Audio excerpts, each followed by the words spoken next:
बिस्मिल्लाहिर्रहमानिर्रहीम। गुमनाम हीरोज़ के मुअज़्ज़ज़ नाज़रीन व सामीन, अस्सलामु अलैकुम। डॉक्टर मोहम्मद उनीब सलीमी के साथ आप सुन रहे हैं देवता। तो आइए बढ़ते हैं कहानी की जानिब। Brain washing? क्या तुम संजीदगी से यह बात कह रहे हो?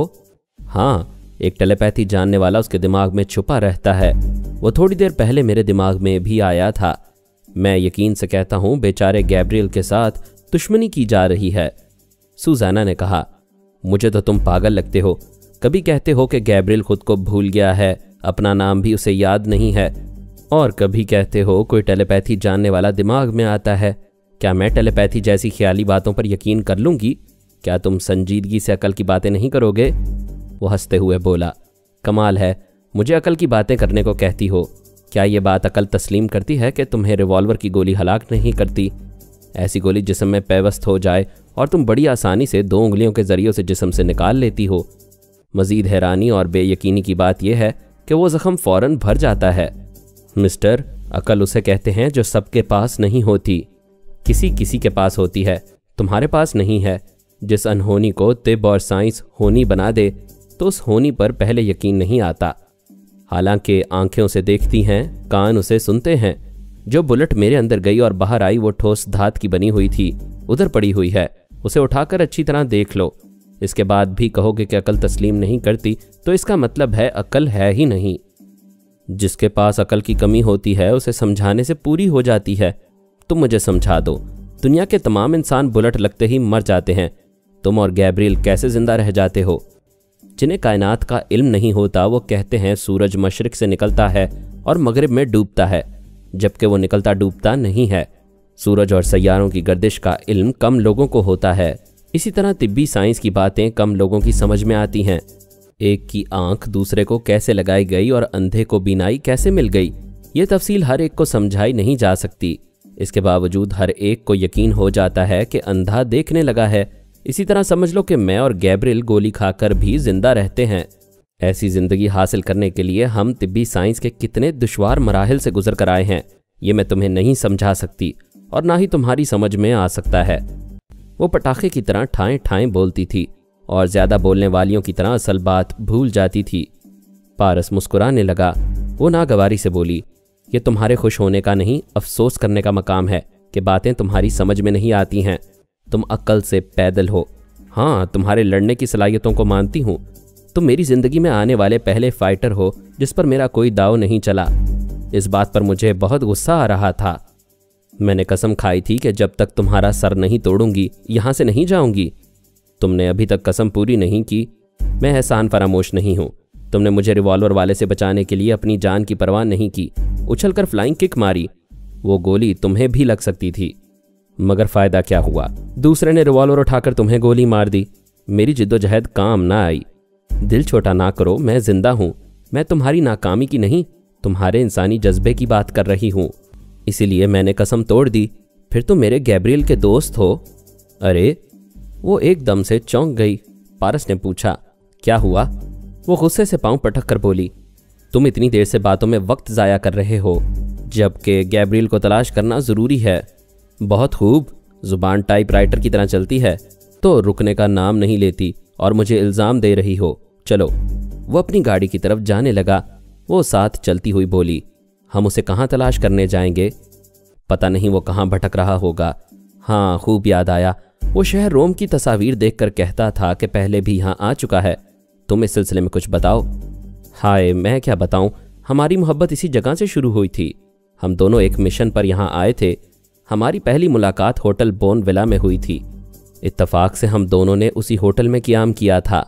पारस ने कहा, मैं यकीन से कहता हूं कि इस बार भी तुम उसी होटल में हो। हाँ, तुमने कैसे समझा? जो पुरस्कार शख्स गैब्रियल के दिमाग में छुपा हुआ है वो ऐसे ही बचगाना खेल खेल रहा है। यहाँ पहुंचते ही गैब्रियल ने मुझसे कहा कि हम होटल बोन विला में क़याम करेंगे। जाहिर है ये बात उसके अंदर का आदमी बोल रहा था, इसलिए मैं राजी हो गया। वो खुश होकर बोली, क्या गैब्रियल बोन विला में है? हाँ, उस टेलीपैथी जानने वाले की प्लानिंग के मुताबिक तुम दोनों उसी होटल में मिलोगे ताकि यकीन हो कि सच्ची मोहब्बत उसी होटल में दोनों को खींच लाई है। ये तुम बार बार टेलीपैथी की बात क्यों करते हो? ये एक ख्याली बकवास है क्या तुम मुझे ये समझाना चाहते हो कि एक टेलीपैथी वाला मेरे गैब्रियल के दिमाग में रहता है और उसकी वजह से गैब्रियल अपनी पिछली जिंदगी भूल चुका है? अगर कोई तुम्हारे दिमाग में छुपी हुई बात बता दे तो तुम तस्लीम करोगे कि टेलीपैथी वाकई एक इल्म है? वो इल्म नहीं, जादू होगा। अंदर की छुपी हुई बातें जादू से मालूम की जाती हैं। चलो यही तस्लीम कर लो कि एक शख्स जादू के जरिए तुम्हारे गैब्रियल को एक औरत के चक्कर में फांस रहा है। क्या कहा तुमने? एक औरत के चक्कर में गैब्रियल को फांसा जा रहा है? हरगिज नहीं, वो सिर्फ मेरा दीवाना है। और ये तुम अपनी गाड़ी के पास आकर क्यों रुक गए हो? मुझे बातों में क्यों लगा रहे हो? गैब्रियल के पास क्यों नहीं चलते? पारस की गाड़ी के पीछे थोड़े फासले पर उसकी गाड़ी थी। वो बोला, मेरा होटल जाने का इरादा नहीं है, मैं यहाँ की सैर करूंगा, तुम जहन्नम में जाओ। वो अपनी गाड़ी की तरफ जाने लगी। पारस ने अपनी गाड़ी में बैठकर उसे स्टार्ट किया। उसने पीछे से आवाज दी, ए रुक जाओ, मेरी बात सुनो। ये इतनी देर से बोलती जा रही थी, अब भी कुछ सुनाने के लिए रह गया है? मुझे जाना चाहिए। उसने गियर बदल कर गाड़ी आगे बढ़ाई। गाड़ी कुछ आगे बढ़ी, फिर रुक गई। उसे हैरानी हुई। उसने एक्सेलरेटर पर दबाव डाला, रफ्तार बढ़ाई, मगर वो अपनी जगह खड़ी रही। फिर वो बौखला गया क्योंकि गाड़ी का पिछला हिस्सा ऊपर उठ रहा था। उसने सर घुमा कर देखा। सुजैना पिछले हिस्से को एक हाथ से पकड़कर उठाए हुए थी और गाड़ी के पिछले दोनों पहिए घूमते जा रहे थे। ये एक अनोखा तमाशा था। लोग फिर जमा होने लगे। पारस ने गाड़ी का इंजन बंद कर दिया। उसके बाद सुजैना ने पिछला हिस्सा नीचे रख दिया। वो गाड़ी से उतरकर बोला, ये क्या हमाकत है? अगर ताकत का मुजाहिरा करना है तो मुझे बताओ, मैं टिकट लगा देता हूँ, खासी आमदनी होगी। औरतें, मर्द, बच्चे और बूढ़े सब हैरानी से सुजैना को देख रहे थे। पुलिस वाले भी आ गए थे। एक सिपाही ने पूछा, यहाँ क्या हो रहा है? सुजैना उसे नज़रअंदाज करते हुए पारस से बोली, तुम्हें रुकने को कह रही थी, क्या तुम ज़बरदस्ती रोकोगी? हाँ, मैं भूल गई थी, तुम मेरे अंदर आग लगा के जा रहे हो। बाद में ख्याल आया कि मैं उस हराफा के बारे में पूछना भूल गई हूँ। तुम किसकी बात कर रही हो? वो औरत कौन है जिसके चक्कर में गैब्रियल पड़ गया है? ये तो गैब्रियल बताएगा, तुम बताओ। मैं तो इतना जानता हूं कि उसका नाम मार्था स्मिथ था। वो पेरिस से सरहद तक गैब्रियल के साथ बंद कैबिन में रही थी। फिर आखिरी स्टेशन से पहले पुलिस वाले मार्था को पकड़कर ले गए। अच्छा हुआ कि पकड़कर ले गए। क्या वो गैब्रियल के साथ बंद कैबिन में रहती थी? हाँ, कैबिन अंदर से बंद रहता था। मैं गैब्रियल को जिंदा नहीं छोड़ूंगी। छोड़ना भी नहीं चाहिए, लेकिन कैसे मारोगी? उस पर भी गोली असर नहीं करती। मैं उसे कच्चा चबा जाऊंगी। आइडिया अच्छा है, मगर पुलिस वाले सुन रहे हैं। वो गुस्से से पांव पटकती हुई अपनी गाड़ी में गई। फिर उसे स्टार्ट करके होटल की तरफ जाने लगी। वो अपनी गाड़ी में आकर बैठ गया और उसे तेजी से आगे बढ़ाकर चला गया। एक मोटरसाइकिल और एक कार में कुछ लोग वहां आए। उनके पास कैमरे थे। एक ने कहा, शायद हमें देर हो गई है। दूसरे ने एक सिपाही से पूछा, क्या यहाँ कोई ऐसी लंबी तड़ंगी औरत देखी गई है जिस पर रिवॉल्वर की गोली असर नहीं करती, जो एक हाथ से मोटर गाड़ी के पिछले हिस्से को पकड़कर उठा सकती है? सिपाही ने कहा, हमने ऐसी अजीबोगरीब औरत को देखा है। तुम कौन हो? हम प्रेस रिपोर्टर्स और फोटोग्राफर्स हैं। प्लीज बताओ वो औरत कहाँ है? होटल बॉर्नविला, कमरा नंबर 10। कितनी ही गाड़ियां वहां से स्टार्ट होकर होटल की समत जाने लगीं। पारस आराम से ड्राइव करता जा रहा था। नेशनल म्यूजियम के सामने लोगों की भीड़ थी। अब तो इंसानों का हुजूम देखकर सुजैना और गैब्रियल ही याद आते थे। इत्तेफाक से वहां गैब्रियल था। अपने पहाड़ जैसे कद के बायस मजमे में दूर से देखा जा सकता था। वो लोगों के दरमियान उनके सवालों के जवाब देता हुआ फुटपाथ पर जा रहा था। पारस ने करीब पहुंचकर गाड़ी रोकी। उसे आवाज दी। उसने सर घुमाकर देखा, फिर रुक गया। उसके साथ भीड़ भी रुक गई। पारस ने गाड़ी से बाहर आकर एक हाथ हिलाते हुए कहा, गैब्रियल, मुझे तुम्हारा नाम मालूम हो गया है। वो गुर्रा कर देख रहा था और उसकी तरफ बढ़ता आ रहा था। वो मजमे में खड़े हुए लोगों को धक्के मारकर इधर उधर हटाता और गिराता आ रहा था। ये दुश्मनों का अंदाज था। पारस खटक गया। उसका अंदाज दोस्ताना नहीं था। गैब्रियल ने तेजी से करीब आकर एक हाथ यूं बढ़ाया जैसे गला दबोचना चाहता हो। पारस उछलकर पीछे जाते हुए बोला, दूर से बात करो, तुम्हारे तेवर अच्छे नहीं हैं। वो गरज कर बोला, तुम कौन से अच्छे आदमी हो? मेरे पीछे क्यों पड़ गए हो? मेरा नाम कैसे जानते हो? इसका मतलब है तुम्हें अपना नाम याद आ गया है? मुझे सब कुछ याद आ गया है। प्लीज मुझे बताओ, अचानक कैसे याद आ गया है? मैं नहीं बताऊंगा, तुम्हारा सर तोड़ दूंगा। तुम जासूस हो। वो तुम्हारे दिमाग में आता है तो सांस रोक लेते हो। वो दिमाग में आने वाला तुम्हारा दुश्मन है। अभी मुझे दिमागी झटके पहुंचाने की धमकियां दे रहा था, इसलिए मैंने सांस रोक ली। मैं तुम्हें मार मार कर अधमुआ कर दूंगा तो सांस नहीं रोक सकोगे। उसने पारस पर छलांग लगाई, लेकिन वो फुर्ती से छलांग लगाकर भी उसे ना पकड़ सका। वो दूसरी तरफ पहुंचकर बोला, मुझे अधमुआ करने से पहले इतना बता दो, तुम्हारी याददाश्त कैसे वापस आ गई? मैं नहीं बताऊंगा। अच्छी बात है, मैं भी तुम्हें सुजैना से नहीं मिलवाऊंगा। वो एकदम से चौंक कर बोला, सुजैना? कहाँ है मेरी सुजैना? तुम उसे कैसे जानते हो? बताओ वो कहाँ है? उसने सवाल करते रहने के धोखे में अचानक छलांग लगाई, लेकिन जो लोग हर लम्हा हाजिर दिमाग रहते हैं उन पर कभी नागहानी हमला कामयाब नहीं होता। पारस फिर उसकी गिरफ्त में नहीं आया। वो खूब समझता था कि सुजैना और गैब्रियल गैर मामूली मशीनी कुव्वतों के हामिल हैं। उनसे दूर ही दूर रहकर उनके हमलों को नाकाम बनाना चाहिए। वो कभी गिरफ्त में भी आ सकता था। उन हालात में वाटसरोकी ने बड़े ज़बरदस्त टोटके सिखाए थे। ये टोटके फिर कभी काम आ सकते थे। गैब्रियल ने गुस्से से कहा, एक बार मेरे हाथ आ जाओ, मैं तुम्हें नचोड़ कर रख दूंगा। फिर भी सुजैना तुम्हें नहीं मिलेगी। मैं कहता हूं मुझे गुस्सा ना दिलाओ। बताओ सुजैना कहाँ है? पहले बताओ याददाश्त कैसे वापस आ गई? मैं क्या बताऊं, एक खंडर में जाकर थोड़ी देर के लिए सो गया था। आंख खुली तो गुमशुदा माजी का एक एक लम्हा याद आने लगा था। तुम्हें होटल से गए 3.5 घंटे हो गए।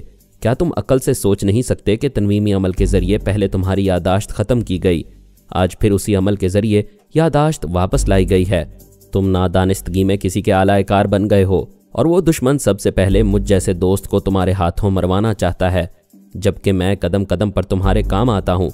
मैंने तुम्हारी सुजैना को होटल जाने के लिए कह दिया है, वो वहाँ तुम्हारा इंतज़ार कर रही है। ये सुनते ही वो दौड़ता हुआ एक गाड़ी में जा बैठा, फिर उसे स्टार्ट करके वहाँ से जाने लगा। पारस उसके पीछे चल पड़ा। गैब्रियल की ड्राइविंग बता रही थी कि उसे सब कुछ याद आ गया है। वो किसी से होटल का रास्ता पूछे बगैर सही समत जा रहा था। सुपरमास्टर की हिदायत पर उस पर तनवीमी अमल करके याददाश्त वापस लाई गई थी, ताकि वो होशो हवास में रहकर सुजैना से मिले और उसके साथ फिर एक बार पेरिस जाए। 20 मिनट की ड्राइविंग के बाद वो होटल पहुंचा। गाड़ी से उतरकर लांबे लांबे डग भरता हुआ रिसेप्शन हॉल में पहुंचा। वहां सुजैना पहले ही भीड़ लगाए हुए बैठी थी। अपने महबूब को देखते ही उछलकर खड़ी हो गई। गैब्रियल खुशी से दोनों बाजू फैलाए उसकी तरफ बढ़ते हुए बोला, सुजैना माय स्वीट डार्लिंग, मेरी याददाश्त वापस आ गई है। मैं तुम्हारे लिए वापस आ गया हूँ। वो उसे आगोश में लेने के लिए जैसे ही करीब आया, महबूबा ने मुंह पर जबरदस्त घोंसा जड़ दिया। वो लुढ़खड़ाया, फिर संभल गया। वो घोंसा रसीद करते हुए बोली, वो हराफा कहाँ है? तुम किसे पूछ रही हो? उसने तीसरी बार मारने के लिए हाथ उठाया। गैब्रियल ने उसका हाथ पकड़ लिया, फिर कहा, तुम जानती हो मैं किसी के भी उठने वाले हाथ तोड़ दिया करता हूँ। हाँ, अब तो जरूर मेरा हाथ तोड़ोगे। दूसरी जो मिल गई है, तुम्हें किसने बताया? वही जो तुम्हारे साथ होटल में रहता है और पेरिस से आया है। वो पक्का बदमाश है, मैं उसे मार डालूंगा। हाँ, जिसने मेरी जान बचाई उसे मारोगे। जो तुम्हें मुझसे छीन रही है उसे जिंदा रखोगे, मुझसे छुपाते रहोगे। मैंने कहीं नहीं छुपाया है, वो तो सरहद पार रह गई है। वहां फ्रांस की पुलिस उसे गिरफ्तार करके ले गई है। पारस ने हॉल में दाखिल होकर कहा, यह झूठ बोलता है। सुजैना, मैंने तुम्हें भाभी जान कहा है। मैं तुम्हारे हुकूक के लिए आखिरी सांस तक लड़ता रहूंगा। गैब्रियल ने गुर्रा कर कहा, स्टोन मार्क, ये तुम्हारी जिंदगी की आखिरी रात है। देखो सुजैना, ये मुझे धमकी दे रहा है ताकि मैं तुम्हें हकीकत ना बताऊं। सुजैना ने गैब्रियल का बाजू पकड़कर झंझोड़ते हुए कहा, तुम सच्चे हो तो उसे धमकी क्यों दे रहे हो? गैब्रियल ने उसके कान के करीब झुककर सरगोशी में कहा, यह दुश्मन है। सुपरमास्टर ने हुक्म दिया है पहले इसे बुरी तरह जख्मी किया जाए ताकि ये सांस ना रोक सके। अगर काबू में ना आए तो इसे खत्म कर दिया जाए। पारस ने दूर से कहा, बेचारी मोहब्बत करने वाली औरत के कान में झूठी सच्ची बातें फूंक कर इसी तरह उल्लू बनाया जाता है। सुजैना ने पारस की तरफ इशारा करते हुए कहा, इसे मैं खत्म कर दूंगी। पहले तुम उस औरत के बारे में बताओ, वो कहाँ है? मैं उसे जिंदा नहीं छोड़ूंगी। मैं सच कहता हूं, वो दूसरे मुल्क में रह गई है। पारस ने कहा, वो इसी मुल्क और इसी शहर में है। गैब्रियल गरजता हुआ आया। एक तो पारस को मार डालने का हुक्म दिया गया था, दूसरा वो हाथ नहीं आ रहा था, तीसरा ये कि झूठ बोलकर उसे गुस्सा दिला रहा था ताकि गुस्से की हालत में कभी हमला कामयाब ना हो सके। वो जैसे ही उस पर हमला करने आया, पारस छलांग लगाकर छत के फानूस तक पहुंच गया। उस फानूस से लटकता हुआ एक तरफ जाकर फिर छलांग लगाई, वहां से काउंटर पर आकर खड़ा हो गया। प्रेस के फोटोग्राफर तस्वीर उतार रहे थे। बार बार फ्लैश लाइट जलती बुझती जा रही थी। वो काउंटर पर दोनों पांव जमाकर सीधी तरह खड़ा होकर बोला, सुजैना, तुम्हें आज नहीं तो कल टेलीपैथी के इल्म का यकीन करना ही होगा। तुम्हारा गैब्रियल सिर्फ तुमसे इश्क करता है, मगर वो टेलीपैथी जानने वाला इसे एक हसीन औरत के जाल में फंसाकर अपना उल्लू सीधा कर रहा है। वो ख्याल ख्वानी करने वाला गैब्रियल के दिमाग में था। उससे कह रहा था, स्टोन मार्क तुम्हें गुस्सा दिला रहा है, जरा अक्ल से काम लो। वो साबित नहीं कर सकेगा कि मार्था स्मिथ यानी मैडोना इस शहर में है। उधर सुजैना ने पूछा, गैब्रियल, क्या वाकई कोई तुम्हारे दिमाग में आकर बोलता है? गैब्रियल ने कहा, यह झूठ बोलता है। ना कोई दिमाग में बोलता है और ना ही इस शहर में वो औरत है। अगर है तो इसे सबूत देने के लिए कहो। पारस ने कहा, सुजैना जानती है कि मैं तुम्हें 4 घंटे से तलाश कर रहा हूँ। हमें क्या पता तुम उस औरत के साथ कहाँ छुपे हुए थे। इतना पता चला कि वो औरत तुम्हारे साथ उस गाड़ी में बैठी हुई थी जिसमें तुम अभी यहाँ आए हो। अरे सुजैना, यह झूठा मक्कार है, किसी सबूत के बगैर बोल रहा है। मैं सबूत पेश करता हूँ सुजैना, बाहर जाकर उसकी गाड़ी में देखो। सुजैना ने गैब्रियल का हाथ पकड़कर खींचते हुए कहा, मुझे अपनी गाड़ी दिखाओ। वो दोनों बाहर आए। उनके पीछे एक भीड़ चली आई। गैब्रियल ने एक जानिब इशारा करते हुए कहा, वो है मेरी गाड़ी। वो तेजी से आई, उसका अगला दरवाज़ा खोला, फिर ज़रा ठिठक गई। उसके पीछे आने वाला गैब्रियल भी कुछ बौखला सा गया। अगली सीट पर एक हसीना की चंद तस्वीर पड़ी हुई थीं। एक लेडीज़ पर्स भी था। सुजैना ने उसे खोल कर देखा। उसमें लिपस्टिक और मेकअप का दूसरा सामान था। जो चीज़ सबसे ज़्यादा भड़काने वाली थी वो गैब्रियल की पासपोर्ट साइज की तस्वीर थी जो उस औरत के पर्स से बरामद हुई थी। सिर्फ इतना ही नहीं, गैब्रियल की तस्वीर पर सुर्ख सुर्ख से निशानात भी थे। इसके बाद किसी और सबूत की ज़रूरत नहीं रह जाती थी। सुजैना ने गुस्से से चीखते हुए एक लात मारी। अगला दरवाज़ा टूट कर गिर पड़ा। लोग दूर भागने लगे। गैब्रियल ने कहा, यह झूठ है, धोखा है। मैंने इस तस्वीर वाली को आज तक नहीं देखा। वो टेलीपैथी जानने वाला अक्ल की बात समझा रहा है कि स्टोन मार्क अपना बचाव करने के लिए हम मोहब्बत करने वालों को आपस में लड़वा रहा है। वो बोली, अब तुमने तस्लीम किया है कि एक टेलीपैथी जानने वाला तुम्हें अक्ल की बात समझा रहा है। वो सारी अक्ल की बातें मैं तुम्हारी गाड़ी में देख चुकी हूँ।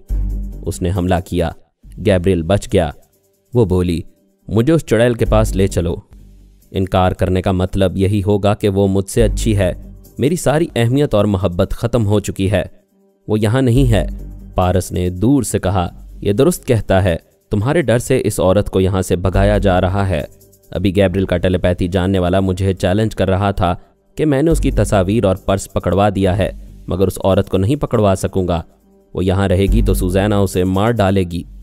गैब्रियल ने कहा, अरे झूठे बेईमान, तुझे किस शैतान की खाला ने पैदा किया है? अरे क्यों मेरी सुजैना को दुश्मन बना रहा है? याद रख, हम एक दूसरे के दीवाने हैं। तुम्हारे जैसे दुश्मन हमारे दिलों में नफरतें पैदा नहीं कर सकेंगे। मेरी कोई दूसरी महबूबा नहीं है। तुम जिसकी बात करते हो मैं उस पर थूकता हूँ। वो खुश होकर बोली, क्या सचमुच थूकते हो? पारस ने कहा, मैं अभी साबित कर दूंगा कि ये उस पर नहीं थूकेगा। वो बोली, तुम कैसे साबित करोगे? वो बोला, अगर ये तुम्हारा सच्चा आशिक है तो फ्रांस की ज़मीन पर कदम नहीं रखेगा, क्योंकि उस हसीना को अभी इसी मुल्क में भेजा जा रहा है। ख्याल ख्वानी करने वाले ने गैब्रियल से कहा, यह स्टोन मार्क बहुत गहरा आदमी है। पहले तो मुझे इसके दिमाग से कोई बात मालूम ना हो सकी। आज से ये सांस रोकने या मेरा रास्ता रोकने लगा है। ये ज़रूर हमारे मंसूबों को दूर तक समझता है। ये जानता है कि तुम मैडोना के लिए पेरिस जाने वाले हो।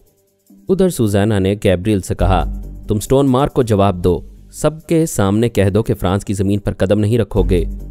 गैब्रियल मुश्किल में पड़ गया था। सुपर मास्टर की तरफ से उसे प्रोग्राम समझा दिया गया था कि आइंदा क्या करना है, और आइंदा के प्रोग्राम समझाने के लिए ही उसकी यादाश्त वापस लाई गई थी। उसने सुजैना से कहा, तुम पेरिस जाओगी तो मैं भी जाऊंगा। ऐसा तो हो ही नहीं सकता कि मैं तुम्हारे पीछे तन्हा रह जाऊं। अब मैं तुम्हें तन्हा नहीं छोड़ूंगी। मैं पेरिस नहीं जाऊंगी। ये क्या कह रही हो? 20 बरस के बाद तुम्हारे वालिद तुम्हें मिले हैं और तुम अपने बाप के साए में नहीं जाओगी? उसने हैरानी से पूछा, तुम्हें कैसे मालूम हुआ कि मैं 20 बरस बाद अपने बाप से मिलने जा रही हूँ? अब से पहले तो मुझे भी अपने बाप के मुतालिक कुछ मालूम नहीं था, और ना ही तुम कुछ जानते थे। भाई, मेरे दिमाग में रहने वाले ने तुम्हारे बाप के मुतालिक बताया है। पारस ने कहा। बहुत खूब।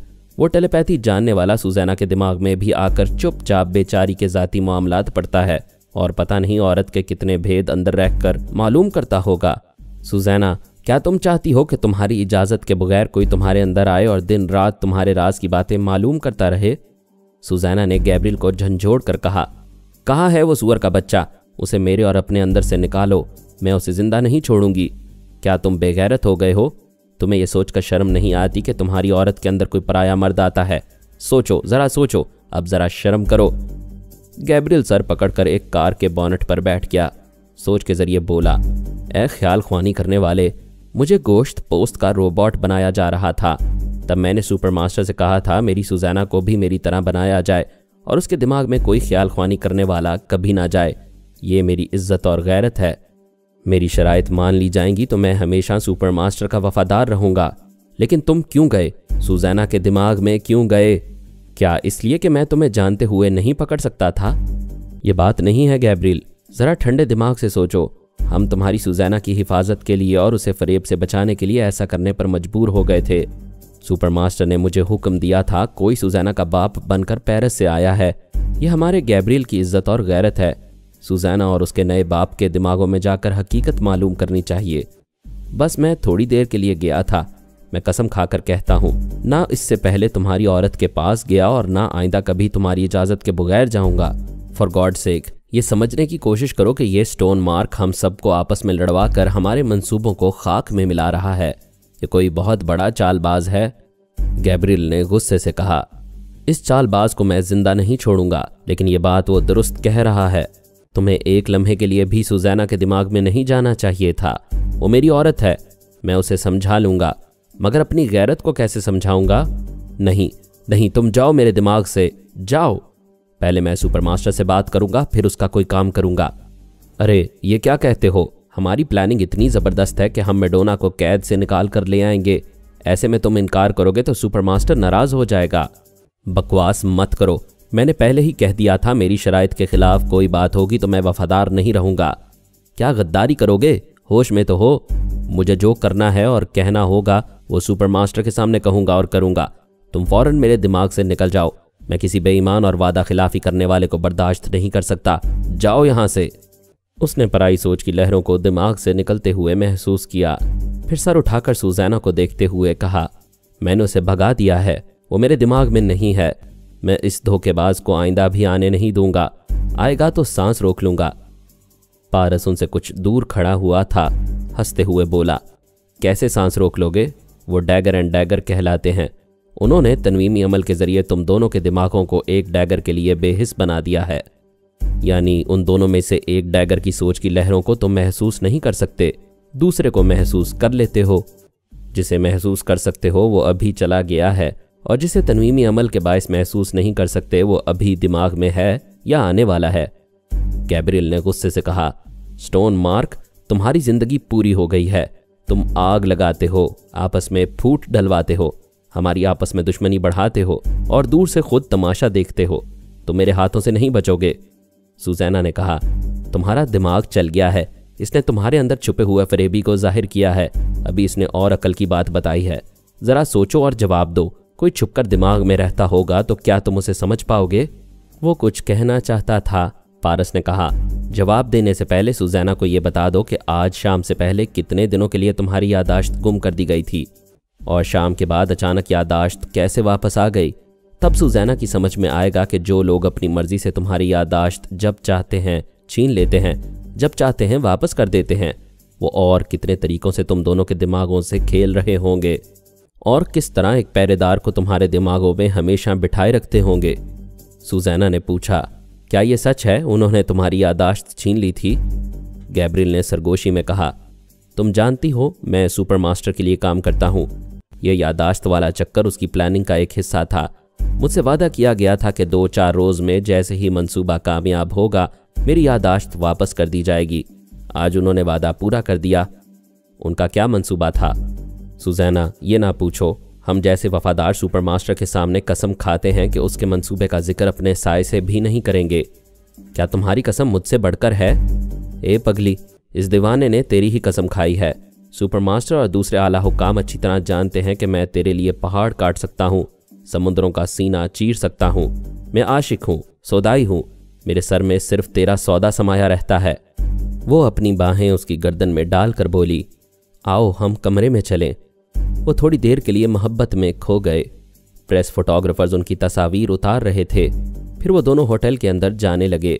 सुजैना ने दरवाजे पर रुककर पारस को देखा, फिर मुस्कुरा कर बोली, आई लव यू, तुम बहुत अच्छे हो, क्या फिर मिलोगे यानी सुबह? वो जवाबन मुस्कुराते हुए बोला, सुबह बहुत दूर है, वो जो दिमाग से गया है वो आधी रात से पहले ही मिलने पर मजबूर कर देगा। तब तक गैब्रियल के साथ अच्छा वक्त गुजार लो, खुदा हाफिज।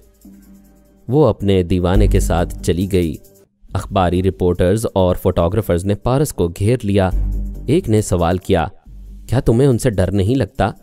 ये आशिक और माशूक बातों में इंसान और तेवर बदलने में दरिंदे हैं। तुम हाथ आ जाते तो अभी जिंदा ना रहते। आखिर इन खतरात से क्यों खेल रहे हो? पारस ने जवाब दिया, सपेरों से कभी सवाल ना करो कि वो जहरीले सांपों से क्यों खेलता है। भाई मेरे पास बीन भी है, सांपों का मंत्र भी है और जहर मोहरा भी। फिर वो एकदम से उछलकर बोला, अरे गजब हो गया, मेरी बीन और जहर मोहरा कमरे में रह गया, मैं अभी लेकर आता हूँ। ये कहते ही वो दौड़ता हुआ होटल के अंदर चला गया। उसे घेर कर सवालात करने का इरादा रखने वाले देखते और सोचते रह गए। गैब्रियल के दिमाग में रहने वाला सुपरमास्टर से कह रहा था, मैं आपकी हिदायत के मुताबिक डैगर बन के उसके लहजे में बोल रहा था और गैब्रियल उस लहजे में आने वाली सोच की लहरों को महसूस कर रहा था। मैं तनवीमी अमल के जरिए उसकी यादाश्त वापस ला चुका हूँ। उसकी मुलाकात सुजैना से हो चुकी है, लेकिन स्टोन मार्क हमारे लिए बहुत बड़ी मुसीबत बन गया है। कौन स्टोन मार्क? वही जो ट्रेन में बाजीगरी के तमाशे दिखा रहा था। फिर उसने गैब्रियल से दोस्ती की। उसका दिमाग एक खुली हुई किताब थी। वो किसी पहलू से दुश्मनों का आदमी नहीं लगता था। मैंने उसके मुतालिक आपको तफसीली रिपोर्ट दी थी। हाँ याद आया, मैंने तुम्हें समझाया था कि जिसका दिमाग खुली किताब की तरह हो उसे किसी वक्त भी धोखा हो सकता है। हमने भी तनवीमी अमल के जरिए गैब्रियल के दिमाग को यादाश्त से खाली करके खुली किताब बना दिया था। आर्मर वगैरह को उसके दिमाग से कुछ हासिल नहीं हुआ होगा। इसी तरह स्टोन मार्क भी हाथी के दांत हो सकता है, जो दिखाने के और खाने के और होते हैं। बहरहाल अब वो स्टोन मार्क मुसीबत क्यों और कैसे बन गया है? जनाब, वो महज एक बाजीगर नहीं है, एक बहुत बड़ा चालबाज और ज़बरदस्त फाइटर भी है। सुजैना और गैब्रियल जैसे इंसानी रोबोट के छक्के छुड़ा दिए हैं। मैं नहीं मानता, इस दुनिया का कोई भी शाहजोर उन दोनों का मुकाबला नहीं कर सकता। हमने उनकी तैयारी में कई मिलियन डॉलर्स खर्च किए हैं और तुम ये कहना चाहते हो कि एक शख्स उनसे मुकाबले में जीत गया है?